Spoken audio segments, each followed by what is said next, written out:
우리 함께 하나님의 말씀 신명기 30장 8절에 있는 말씀을 함께 보도록 하겠습니다. 구약성경 신명기 30장 8절에 있는 말씀입니다. 너는 돌아와 다시 여호와의 말씀을 청종하고 내가 오늘 내게 명령하는 그 모든 명령을 행할 것이라. 아멘. 오늘 성경 본문에서 이야기하고 있는 핵심적인 단어들은 다시라고 하는 단어입니다. 이 다시라고 하는 단어가 강조하고 있는 말씀은 말씀을 청종하라라는 것입니다. 이 말씀은 모든 명령을 의미하는 것이며 청종은 행하라라는 것을 말씀하고 있는 것입니다. 춘천은하수교회 방송을 이제 앞으로 못하게 될 수도 있겠다는 생각을 오늘 하게 됐어요. 행정명령이 떨어져서 교회가 폐쇄되거나 더 이상 교회 모이지 말라는 것이 저희 교회 대문에 붙으면 이제 저는 방송으로 우리 성도님들을 만날 수 없게 될 것입니다. 그러기 전에 더 말씀을 열심히 사모하십시오. 그러기 전에 하나님을 나의 개인의 구주로 영접할 뿐만 아니라 어떤 흔들림이 있어도 넘어지지 않겠다고 하는 굳은 결심을 성령께서 붙들어 주시기를 함께 기도하기를 우리 예수님의 이름으로 소망합니다. 우리가 한 달간에 걸쳐서 재림교회 바로 알기, 우리 재림교회 정체성에 대해서 함께 안식일마다 말씀을 나누도록 하겠습니다. 오늘은 그 첫 번째 시간인데요. 오늘 하나님께서 우리 재림교회를 왜 이 땅에 세우셨고 장로교회와 개신교회는 왜 재림교회를 그토록 이단으로 몰아갈 수밖에 없는지를 함께 역사적인 사건과 우리 성경적 예언의 방법으로 함께 살펴보도록 하겠습니다. 제가 이번 주에 읽었던 신문 기사 중에 꽤나 충격적이었던 한 기사를 잠시 소개하겠습니다. 땅이 주저앉는다. 2040년이 되면 지구 표면의 8%, 한국 면적의 120배의 지반이 침하될 것을 발표했습니다. 세계 육지의 8%는 6억 3,500만 명에게 어마어마한 충격을 줄 것입니다. 2040년이라고 하면 되게 먼 것 같은데 올해가 2021년이에요. 이 말은 무슨 말이냐면 우리가 살아있는 시대에 지구가 엄청나게 격변하는 것을 몸소 경험하겠다는 것입니다. 이것은 한 명의 과학자가 아니라 무려 11,000명이 연구해서 발표한 것입니다. 지금 보시는 이 사진은 저 위에 1925년부터 1955년, 1977년까지 점점 땅이 주저앉고 있는 것을 캘리포니아에 있는 과학자가 증명한 것입니다. 지금 지반이 가라앉으면 문제가 되는 것이 해수면이 상승하여 위협하는 것이다 라고 발표한 것입니다. 근데 그 결과가 더 충격적인 사건입니다. 내용 한번 볼까요? 지반 침하가 지구 환경에 큰 위협이긴 하지만 기후변화보다 훨씬 더 대응할 수 있다. 이 말은 기후변화에는 대응할 수가 없다는 것입니다. 올겨울 역대급 한파가 서울 35년 만에 최저기온이고 우리 제주도에서 오신 장로님과 집사님 보십시오. 1964년 이래 57년 만에 처음으로 제주도에 한파경보가 발효되었습니다. 제주도도 지금 추워요. 그러니까 춘천에 오신 것이 좋은 겁니다. 그럼 도대체 한국만 이런가? 중국이 영하 52도로 떨어졌어요. 이런 온도 들어보셨어요? 52도? 수도 베이징이 반세기 만에 가장 추운 겨울입니다. 지금 이거 보실 때 깜짝 놀라셔야 됩니다. 보십시오. 100년 만에 뉴욕이 얼어붙었습니다. 몇 년 만에요? 100년 만에. 뉴욕시는 어제부로 코드블루를 발동했고 세계 3대 폭포 중 하나로 꼽히는 뉴욕 업스테이트 소재의 나이가라 폭포가 얼어붙었습니다. 이상하지 않으세요? 지금 세계가 이상해지고 있어요. 다 보십시오. 시베리아발 강추위가 강타하면서 영국 등 유럽이 전체 꽁꽁되었고 영국이 40cm 폭설이 내리면서 교통이 마비되며 사망이 속출했습니다. 지금 옆에 보시는 이 사진이 사람 사는 세상 같습니까? 뭔가 이상하지 않으세요? 왜 100년 만에, 52년 만에, 35년 만에 이런 추위가 온 것일까? 이것은 과학자들이 이미 이야기한 사실입니다. 지구온난화로 인한 기후변화는 사람이 예비할 수 없는 일들을 가져오겠다 그랬어요. 지금 지구가 계속해서 뜨거워지고 있다라고 하는 이 사실이 왜 중요한지를 보십시오. 원래 1도가 올라가는데 1000년이 걸렸어요. 1도가. 그런데 지금 보시면 지구 온도가 1도 상승하는데 몇 년 걸렸어요? 100년이 걸린 거예요. 그러니까 원래 1000년에 걸려서 지구 전체 온도가 1도가 올라갔어야 되는데 지금 몇 년 만에? 100년 만에 1도가 올라간 거예요. 이게 이산화탄소를 배출하는 공장과 현대 사회의 무분별한 자연환경 파괴가 일으키고 있는 현실입니다. 지금 이 미세먼지가 밀려오는 것들이 2021년은 역대급 최다로 밀려온다고 어제 기사가 발표됐어요. 환경과 오염이 코로나로 인해 잊혀져 있었던 생활 속에 지금 왜 이렇게 추운가 싶은 이것은 우리 인간이 만들어낸 지구가 더 이상 살아갈 수 없는 공간으로 만들어지고 있는 것입니다. 지금 이런 일들을 일어날 때 여기 보십시오. 이건 2020년에 지구 표면을 찍은 사진인데 유럽 연합 지구 관측 프로그램인 코페르니쿠스에 따르면 2020년 지구 평균 기온이 자 보세요.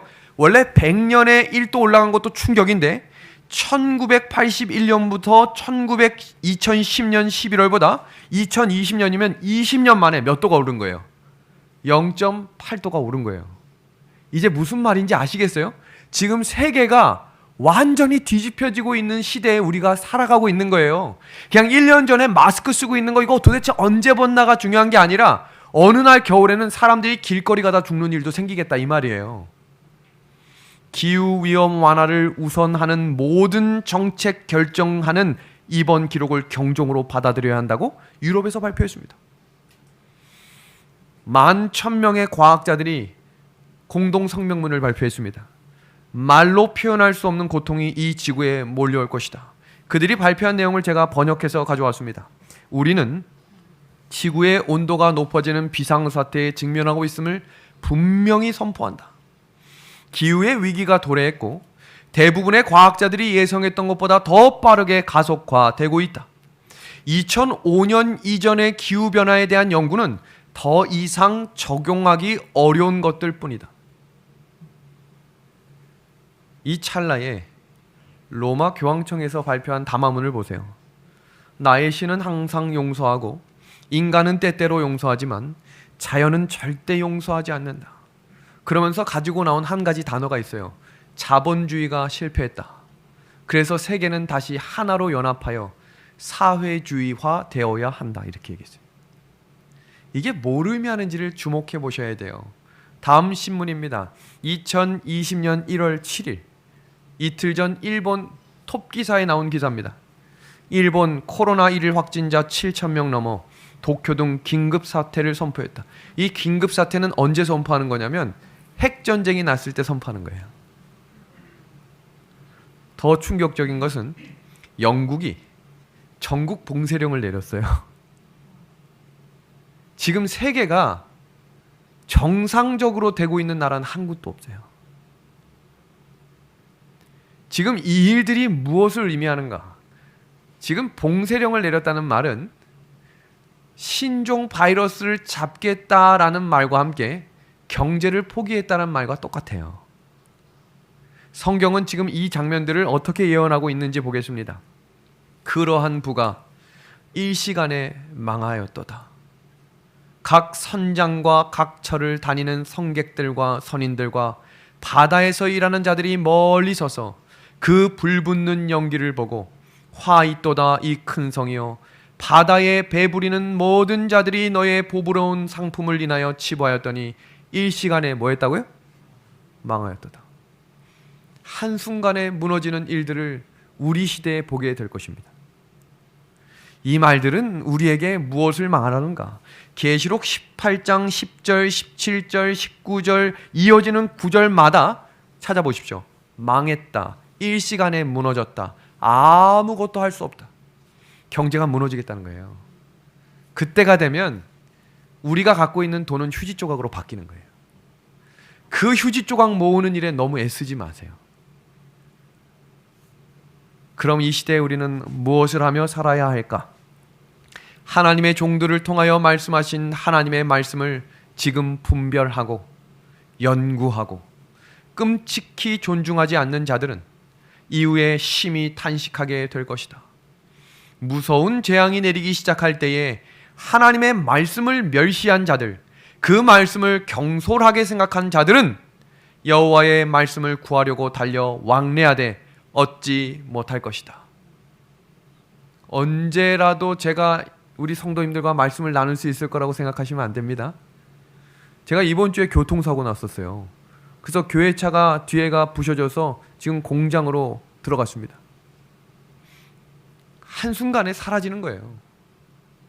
그러면 또 다른 하나님은 새벽별을 세우시고 마지막 사명을 이루시는 일을 통해 하나님의 재림교회의 사명을 완수하실 것입니다. 그 일에 꼭 사용되는 주의 백성들이 되기 위하여 오늘도 말씀에 순종함으로 성령을 구하는 믿음의 하늘 가족들이 되기를 간절히 소망합니다. 마지막 때에 일어날 사건들이라고 하는 서적에서 마지막 때의 과정을 이렇게 소개합니다. 지진과 온역과 재난이 시작됐다.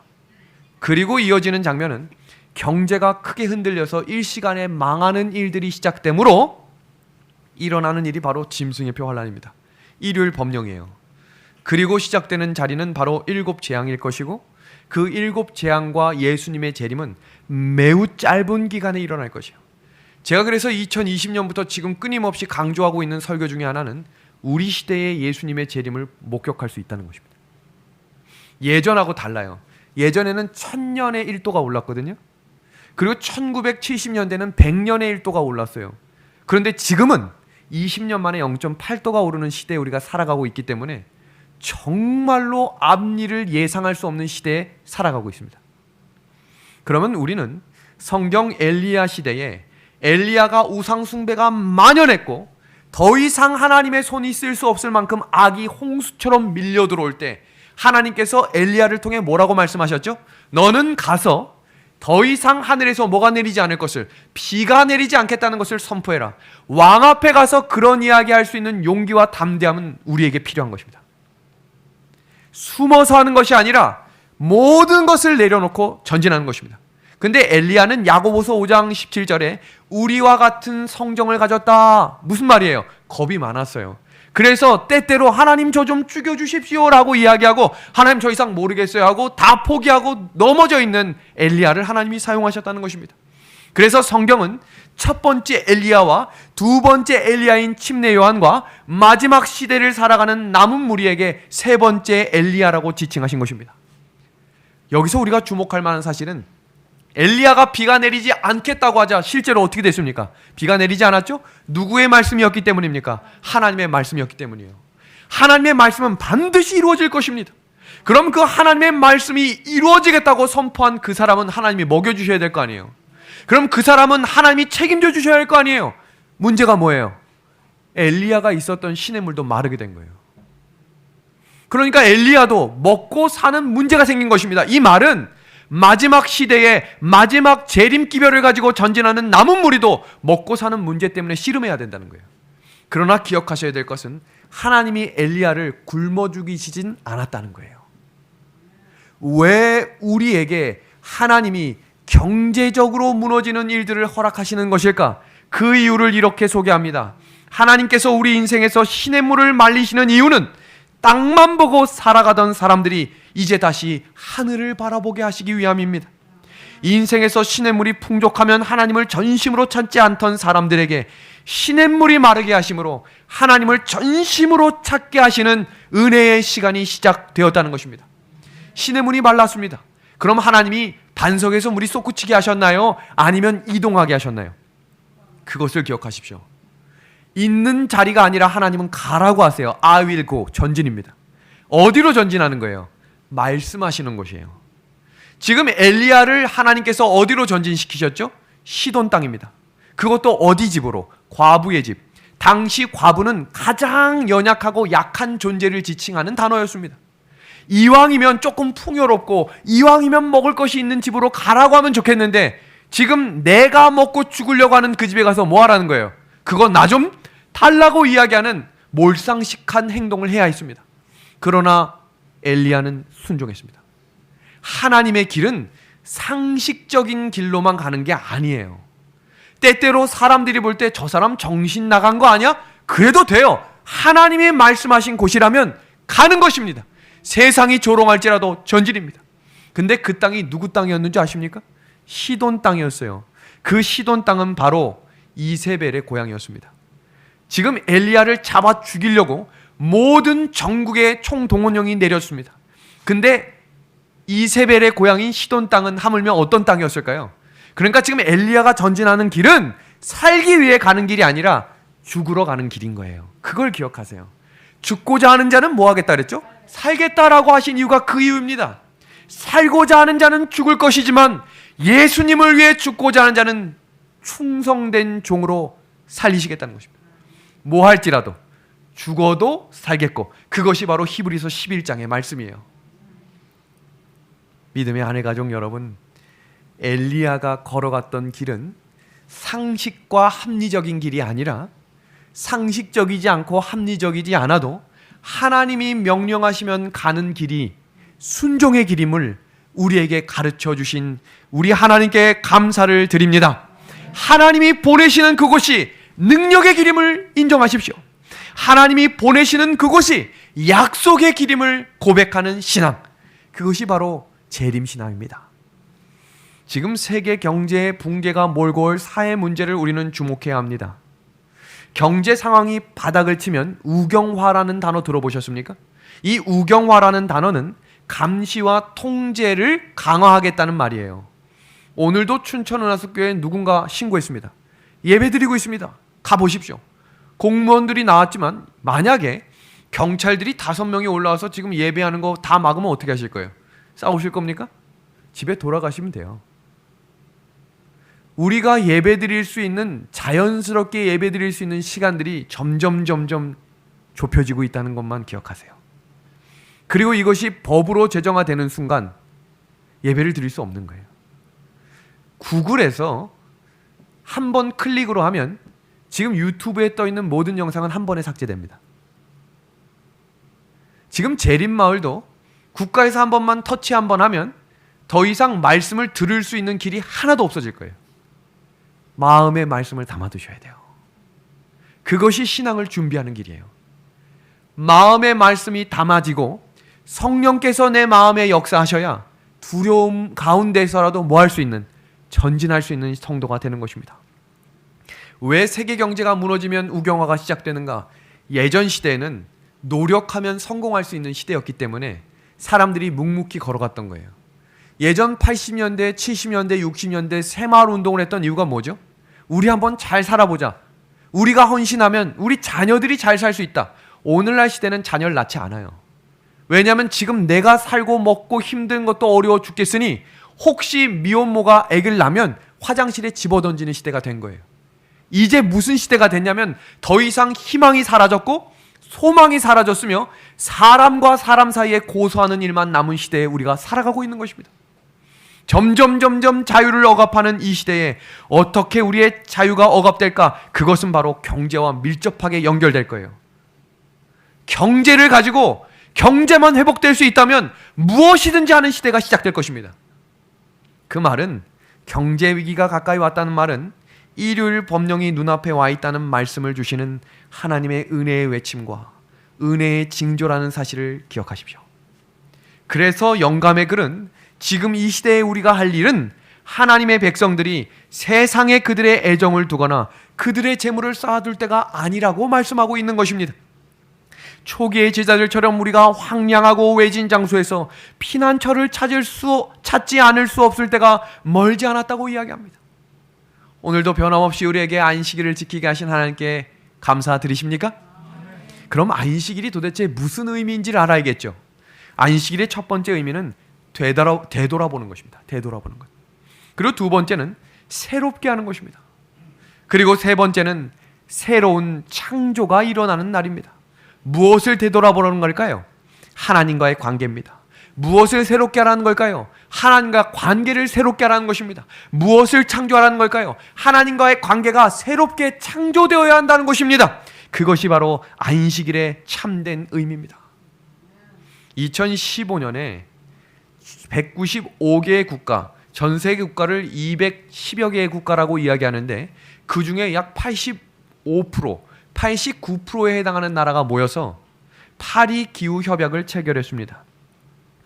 그것이 바로 2100년까지 지구 평균 온도 상승률을 제한해야 한다. 지금 저희가 지금까지 들었던 20분의 이야기가 사실은 6년 전에 있었던 아주 중요한 사건 중에 하나였는데 우리는 그때도 먹고 사는 일에 복잡해서 아무것도 관심을 가지고 있지 않았지만 지금 계속 이 문제가 화두가 되고 있는 이유를 지금 더 설명드리겠습니다. 탄소 배출량을 제한해야 한다. 탄소 배출량을 제한해야 한다. 그러면서 나왔던 이야기가 뭐냐면 일요일은 모든 일을 쉬자였어요. 그 이후로 아무것도 안 하면 몇 도가 상승할 거라고요. 4.5도가 상승할 거라 그랬어요. 그럼 무슨 일이 일어나는가? 식량이 사라지고 물 부족 대란으로 전쟁이 일어나므로 멸종이 빠르게 진행될 것을 지금 전문가들이 예측한 거예요. 그럼 파리 합의를 이행해도 온도가 상승하지 않는 게 아니라 몇 도? 3.4도입니다. 여러분 1도만 상승해도 감당할 수 없는 일들이 일어났는데 4.5도가 상승하면 사람이 숨쉬고 살 수 없는 시대가 시작된다는 거예요. 그런데 우리가 잘 알고 있는 트럼프는 이 파리 기구 협약에서 탈퇴를 했었어요. 지금 트럼프와 바이든의 공약을 비교해 보시면 다른 건 다 내려놓고 이 빨간 박스만 보세요. 보건에 오바마 케어를 폐지했고 기후변화를 부정했습니다. 그런데 이 바이든은 오바마 케어를 확대하고 청정 에너지 투자를 위해 기후변화에 앞장서야 한다가 공약 1번이었어요. 그가 한 이야기를 보십시오. 에너지 보존과 미국의 세계화, 이런 이유로 우리는 일요일 휴업령을 다시 강화해야 한다고 봅니다. 노동을 제한한다는 의미보다는 선택할 수 있는 권리조차 없는 사람들에게 진정한 자유를 주기 위해서 말입니다. 얼마나 많은 세금이 절약될지를 상상해 보십시오. 무슨 말이냐면 사람들이 모두가 인정할 수 있는 시대가 시작된 거예요. 경제가 무너지죠? 기후변화가 피부로 느껴지죠?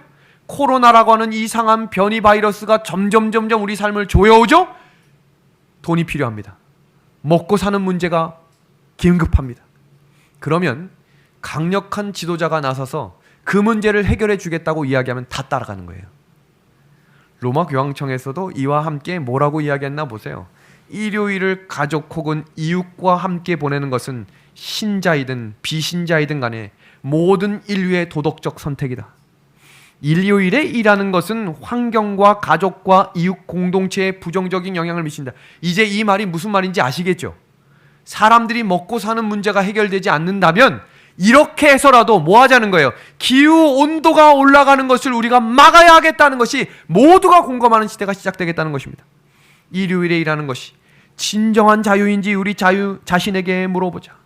이 일요일 운동은 단순히 예전 재림교에서는 일요일 법령 내리면 안식일도 예배드리고 일요일도 예배드리고 그러면 되는 거 아니냐, 이 내용을 보시고 그런 얘기를 할 수 있나 한번 보겠습니다.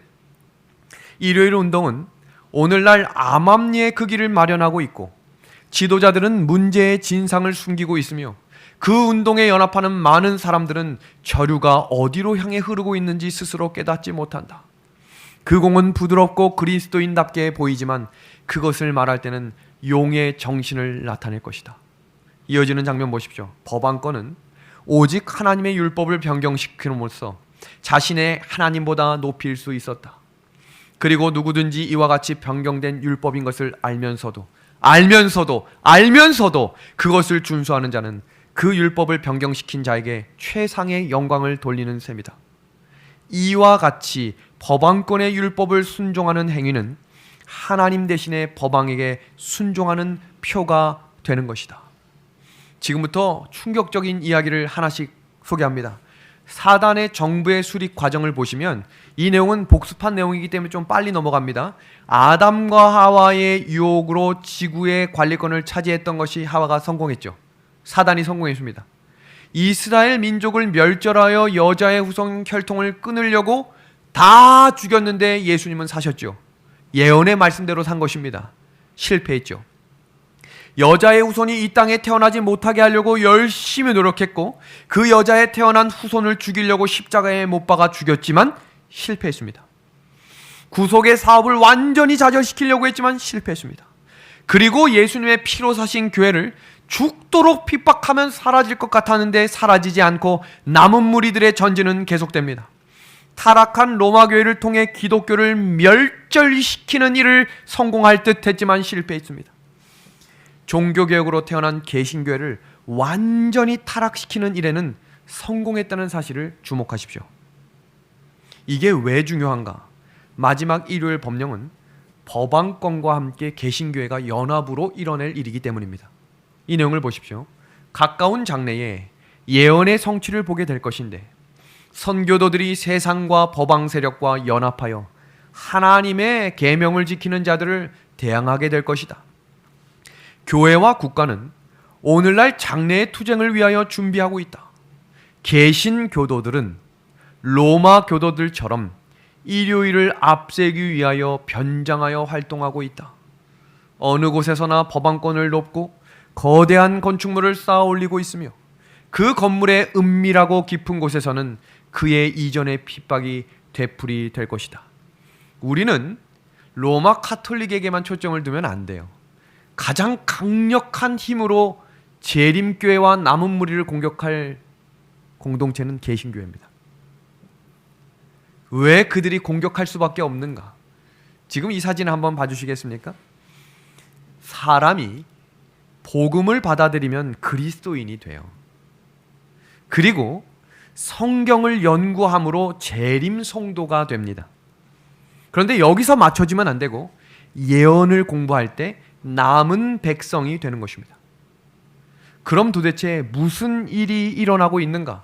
자, 지금 여기까지 공부하시고 지금 이 도표를 보시면 이게 뭘 의미하는지 볼 거예요. 코로나로 인해 세계가 통합되고 통제와 감시 사회로 만들어가고 있는 것을 누구도 부인할 수 없겠죠. 두 번째, 전 세계가 지금 사회주의 중심의 세계 단일 정부로 가고 있다는 사실을 부인할 수 없을 것입니다. 점점 기후변화와 점점 경제적인 문제 때문에 하나가 되어야 살아갈 수 있다고 이야기할 것입니다. 경제가 피폐해지면 국민들이 생존을 국가에 의존하는 시대가 시작되겠죠. 코로나가 장기화되면 국민은 국가에 종속될 것입니다. 지금 보세요. 일본이 폐쇄명령을 내렸죠. 영국이 폐쇄명령을 내렸죠. 영국은 민주주의 국가 중에 가장 앞서가는 선진국입니다. 모두가 근데 순종하고 있죠. 누구에게 종속되어 가고 있는 것이에요? 국가에 종속되어 가고 있는 거예요. 결국 백신도 강요된다는 것인데 이건 맞고 안 맞고를 이야기하는 게 아니에요. 백신도 정치적으로 이용될 거예요. 그리고 사회주의 국가의 주적인 기독교의 핍박이 대상이 되며 개신교는 기독교와 천주교가 연합되어야 한다라고 이야기하며 모든 종교가 하나로 통합되는 일들이 계시록 13장에 예언되어 있는 거예요. 주목할 만한 사실은 천주교하고 기독교는 교리가 다르면 하나가 될 수 없죠. 그런데 2년 전부터 그 교리가 하나가 됐어요. 이제는 하나가 안 될 이유가 없어진 거예요. 로마 카톨릭이 하나 양보했고 개신교회가 양보하면서 하나가 됐어요. 사탄은 마지막 종교와 정치가 하나로 연합되고 통합되어야 자신의 나라의 주권자가 자신이 된다는 것을 아는 것입니다. 그 시대가 노아 시대였어요. 다 하나가 된 거예요. 근데 누구만? 노아와 그의 가족만 하나가 되지 않자 노아의 가족을 죽이기 위해 사탄이 온 힘을 다해서 열정적으로 싸우려고 할 때 누가 나오신 거예요? 하나님이 일하신 거예요. 그게 마지막 아마겟돈 전쟁에서 반복되는 것입니다. 사탄의 마지막 공격의 대상은 하나님의 계명을 지키는 자라고 계시록 14장 12절에 이야기했으며 다양한 흔들림 이후에 사단은 마지막 공격 방법으로 육체적 핍박이 오는 것입니다. 외유내강, 굉장히 부드러운 모습, 사랑스러운 모습으로 일요일을 지키자고 권장 운동이 일어나며 TV의 광고에 가장 유명한 톱스타가 나와 제안할 것입니다. 사람들은 아무 부담 없이 그 일들이 자연스러운 것이라며 이야기할 것이고, 그 일을 반대하며 끝까지 예배를 드리는 한 무리들을 죽이자고 이야기할 것입니다. 그 이야기가 영감의 글은 이렇게 이야기합니다. 각 영혼에게 시험이 다가올 때가 멀지 않았다. 짐승의 표가 우리에게 강요될 것이다. 한 걸음씩 한 걸음씩 세상의 요구에 양보하고 습관에 순응해온 자들은 조소와 모욕과 위협적인 투옥과 죽음을 당하기보다 오히려 권력에 굴복하는 것이 어려운 문제가 아님을 알게 될 것이다. 싸움은 하나님의 계명과 사람의 계명 사이에서 전개된다. 이때의 교회 내에서 황금과 불순물이 분리될 것이다. 제가 이 코로나를 경험하면서 느끼게 된 것은, 지금도 교회 안에서 직원회를 열면 압도적인 숫자로 교회를 쉬어야 한다라고 이야기하는 표가 월등히 많습니다. 나라 법이기 때문이에요. 마지막에 가장 큰 시험과 씨름은 교회 안에서 일어날 거예요. 교회 안에서 옆 사람이 옆 사람을 고소하는 일이 시작될 것입니다. 깨어나십시오. 성도들은 이 시대에 무슨 일이 일어날지를 바라보며 전진해야 합니다. 앞으로 성취될 마지막 두 가지 예언은 이 짐승의 환란인 짐승의 표 일요일 법령입니다. 짐승의 표 환란 때 하나님께서 사용하시는 백성은 바로 진리와 예언의 빛을 가진 하나님의 계명을 지키며 사랑이 식지 않은 성도임을 기억하시기를 소망합니다. 우리 말씀을 한번 같이 보겠습니다.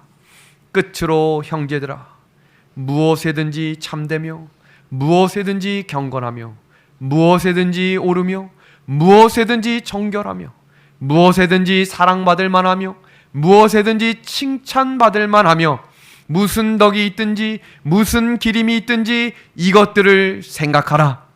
너희는 내게 배우고 듣고 본 바를 행하라.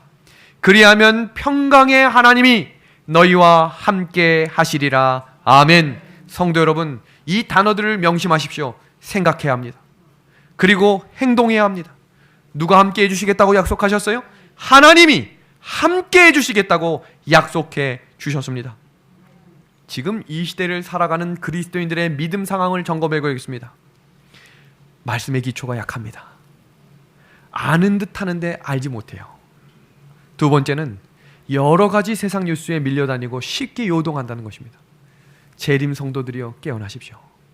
세상의 뉴스에 너무 요동하지 마십시오. 말씀을 가지고 한 걸음 한 걸음 나아가는 것입니다. 세 번째는 보이는 외적인 것에 너무 치중합니다. 네 번째는 여유가 없고 안식이 없습니다. 다섯 번째는 하나님보다 사람을 더 의지하고 사람을 의식하며 살아간다는 것입니다. 여섯 번째는 부분만 보고 전체를 판단하기 시작했습니다. 그리고 이것이 너무나 중요합니다.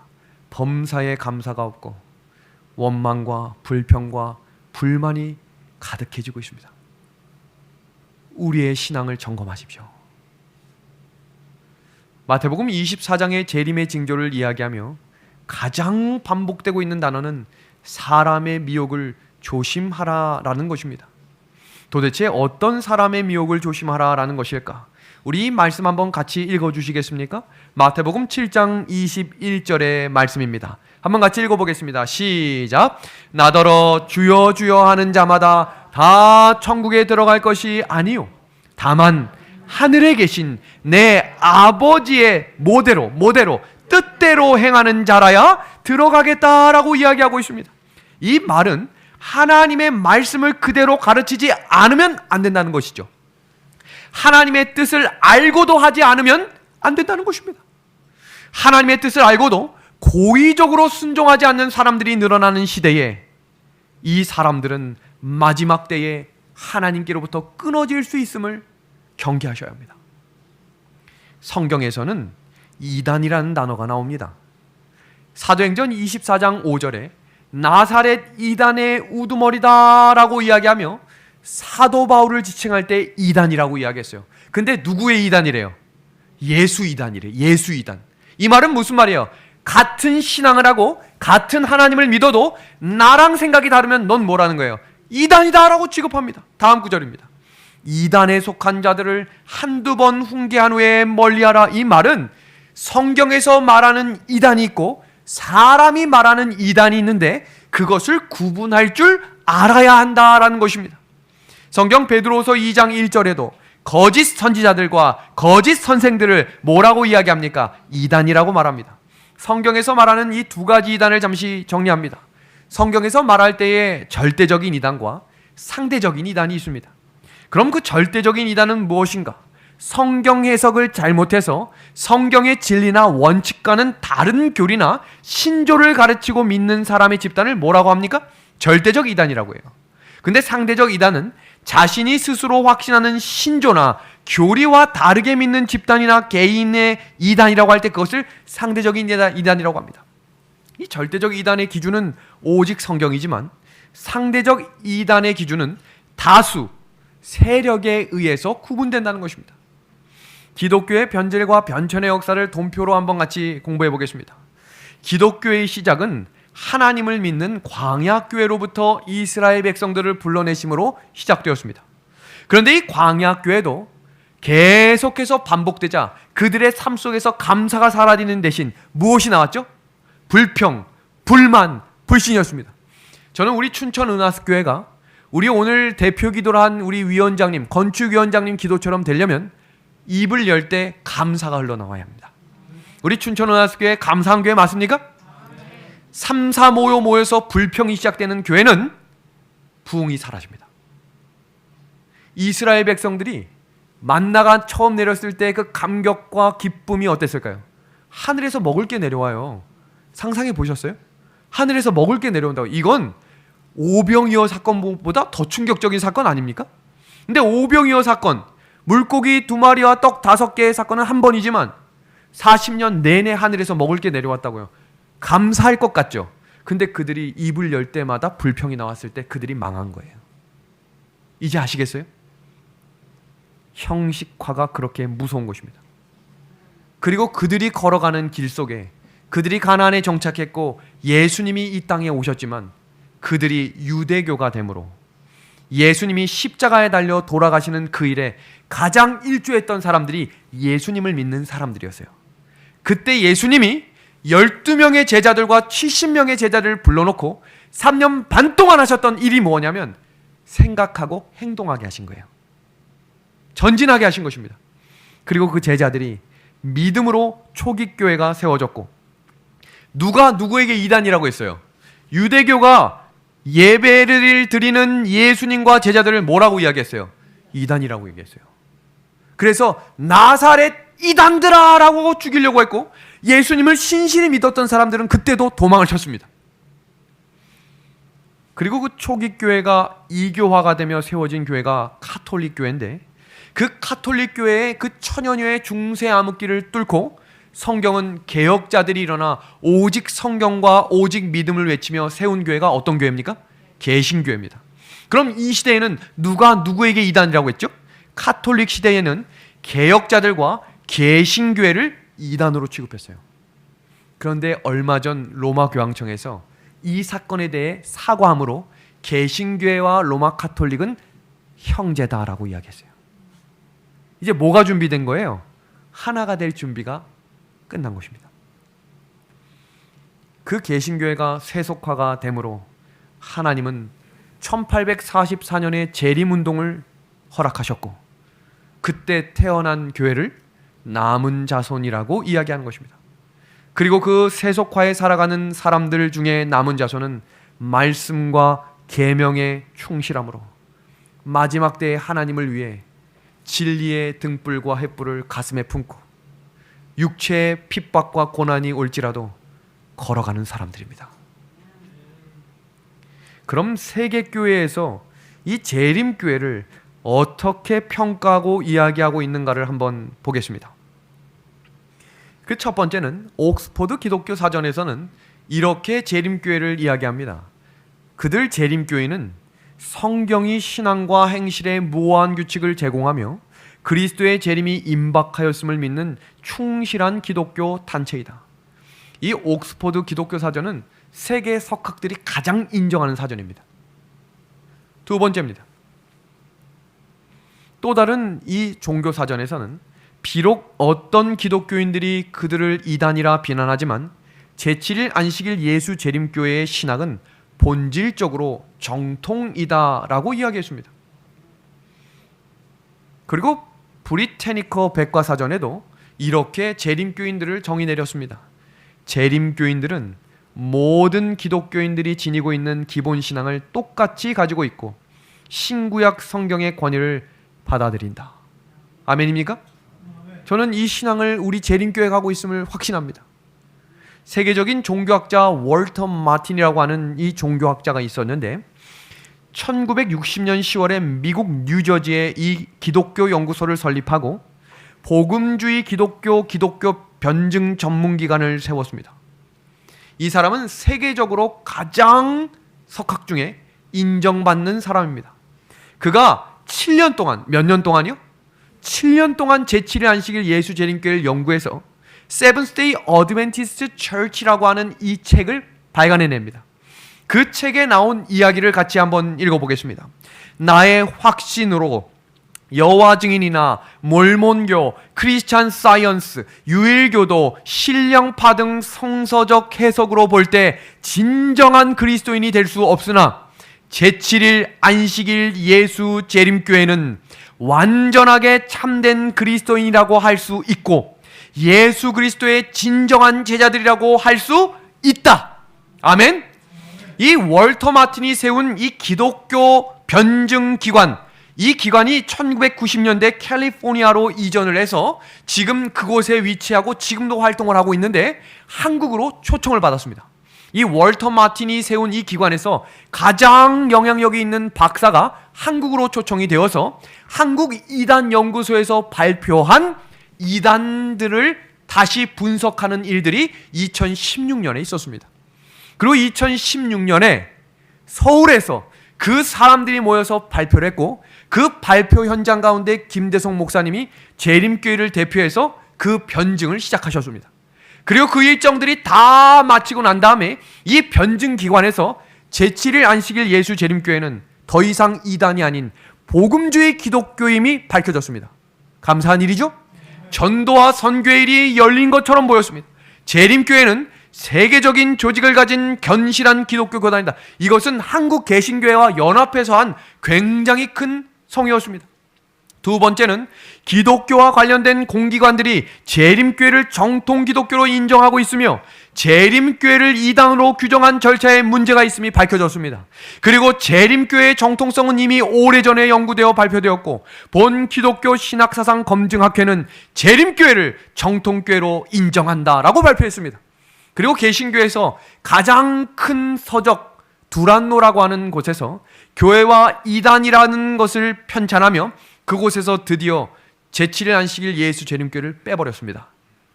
이것이 왜 그토록 우리 한국 사회에서 중요한 일이 되었는지를 보겠습니다. 빌리그레암 복음전도 협회에서도 제7일 안식일 예수 재림교회에 대해서 이렇게 변증하며 발표했습니다. 나의 확신으로 여호와 증인이나 몰몬교, 크리스찬 사이언스, 유일교도, 신령파 등 성서적인 해석으로 볼 때 진정한 그리스도인이 될 수 없으나 제7일 안식일 예수 재림교회는 완전하게 참된 그리스도인이라고 할 수 있고 예수 그리스도의 진정한 제자들이라고 할 수 있습니다 라고 발표했습니다. 영국 성서공회에서 발표한 내용도 잠시 번역해서 소개하겠습니다. 그들이 교회의 신조들이 받아들이는 데 있어서 다른 그리스도인들과 마음을 같이 하고 있으며 그리스도와 삼위일체의 위격에 관하여 어떤 특별한 견해를 가지고 있지 않습니다. 그런 연유에서 영국의 모든 그리스도인들은 안식일 교인들을 그들이 식생활법 등에 관한 독특한 견해를 가지고 있다는 것을 알고 있지만 그들은 그리스도인이라고 생각하고 있습니다. 지금 보시는 이 사진은 한국의 기독교가 들어온 순서를 정리하고 있는 것입니다. 1870년에 스코틀랜드 장로교에서 파송된 로스 선교사가 만주에서 선교 활동을 시작했습니다. 그리고 1879년에 세계 최초, 한국 최초의 세례자 백홍준 씨와 이응찬 씨가 침례를 받았습니다. 그리고 감리교회가 1844년, 장로교회가 1885년, 침례교가 1889년에 들어왔고 제7의 안식일 예수 재림교회, 사람들이 이야기하는 안식교는 1904년에 대한민국 땅에 상륙하게 된 것입니다. 그러니까 보세요. 저를 보십시오. 여기 말고 저를 보세요. 1904년에 이 땅에 재림교회가 들어올 땐 이미 기독교가 얼만큼 정착하고 있었을 때였어요. 그러니까 재림교회 기별을 받아들이는데 어렵지 않았다는 거예요. 그래서 초대부흥이 일어났을 때 재림교회가 밀가루 신앙이라고 이야기했지만 많은 사람들이 다니엘 계시록을 공부하면 물밀듯이 교회 안으로 밀려들어왔던 시대가 바로 이 시대였습니다. 그런데 문제가 발생합니다. 지금 보시는 이 책자는 80회, 장로교 통합 80회 총회 2단 사이비 보고서입니다. 그 당시 내용을 그대로 PDF 파일로 전환해서 가져온 것입니다. 지금 보시는 이 빨간 박스, 그 다음 이 박스를 제가 지금부터 크게 확대해서 보여드리겠습니다. 보십시오. 제4회 총회 1915년에 경기 충청로회에서 예수 제강림 제7일 안식회, 이것이 그 당시 저희 교단의 명칭이었습니다. 유혹을 받아 그 교리를 옳다고 하는 자도 있고 그 회로 가는 자도 있는데 그 교를 어찌 처리해야 될지 조울런지 문의했습니다. 총회 결의와 지침이 파란색 박스 밑을 보세요. 그 교회 교리가 옳다 하는 자에게 대하여는 그 당회가 권면하고 만일 직분이 있는 자에게는 권면하여도 듣지 않으면 면직시키기로 하오며 그 교회로 가는 자에게 대하여는 그 당회가 강권하여 보아서 종시 듣지 아니하면 그 당회가 제명하는 것이 옳은 줄로 아오며. 근데 그 다음 총회에 문제가 생겼습니다. 이렇게 교회의 성도들이 자꾸 안식일 교회로 가는 일들이 반복적으로 발생하자 그 교회가 문제가 있다라고 이야기했는데 그 다음 총회에 무슨 일이 일어났나 보세요. 경상노회가 제5회 총회에 올린 보고서에 의하면 특별한 사건, 울릉도 40명의 교인이 다 어디로 넘어갔대요? 안식교회로 갔사오며 충격적인 일이 발생하는 상당한 후유증을 겪은 모양이다. 1915년에서 6년 당시의 교인 40명이면 엄청난 손실이 아닐 수 없다. 그래서 어떤 일이 일어났나 보세요. 1993년 서울 동로회장 임병한 씨는 안식교회의 이단을 구체적으로 밝혀달라는 요청에 의해 연구에 착수하여 80회 총회의 연구서가 제출되었고 그대로 채택되었다. 1995년도에 신문기사에 나온 우리 제7일 안식일 예수재림교회 관련된 기사들입니다. 안식교까지 끼어든 기독교 TV 현황, 기독교 TV의 안식교 복음 침례에 참여 무리를 일으켰다. 기독교 안식일 참여 교단들 쉬쉬, 이단 참여 교단교계 충격. 그러니까 지금 재림교회, 제7일 안식일 예수재림교회를 방송과 언론을 통해서 뭐라고 다 몰아붙인 거예요. 이단으로 몰아붙였어요. 그 사건은 절대적 이론과 상대적 이론 중에 상대적 이론, 세력과 다수에 의해서 오직 성경의 기준이 아니라 어떻게 이 사람들을 몰아낼 수 있을까를 시작되며 안식일교회, 한국교회에 강한 호소를 한다라고 이야기합니다. 제가 2016년에 그 월턴 마틴의 그 기관이 들어와서 제7회 안식일 예수재림교회는 이단이 아니다라고 발표가 됐죠. 근데 그 신문이 난 이후 불과 3개월 이후에 예장통합 예수장로교회에서 다음과 같은 기사를 다시 발표합니다. 이단 해제 특별사면 대상자 확정되나. 그 중에 7교회가 있었어요. 자, 여기 보세요. 김기동, 고변윤식, 박윤식, 평강제일교회, 큰믿음교회, 최바울 대표, 이병범. 그 밑에 어디 있습니까? 재림교회, 안식일교회가 있었어요.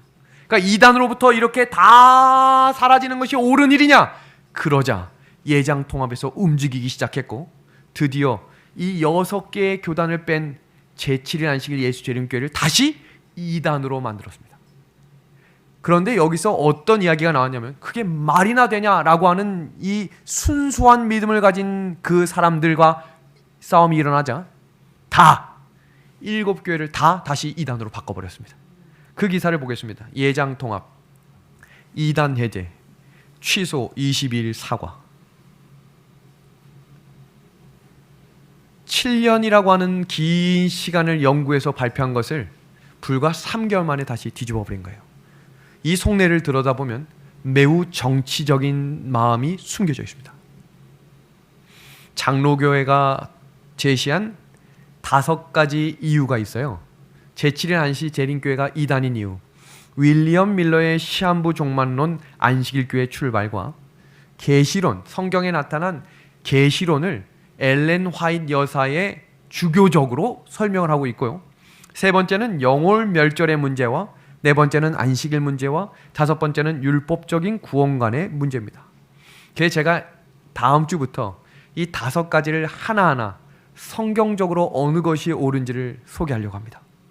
그래서 방송으로 보시는 분들도 이 내용을 개신교회 성도들에게 보내주십시오. 어떻게 성경적이고 옳은 일이 분별되는 것인지. 그럼 우리는 오늘 이제 설교를 마무리하면서 재림교회가 이 시대에 세워진 이유가 무엇인지를 주목해야 합니다. 1844년 이후에는 사건과 때와 날짜 중심에서 사명 중심으로 돌아섰다는 사실을 기억하십시오.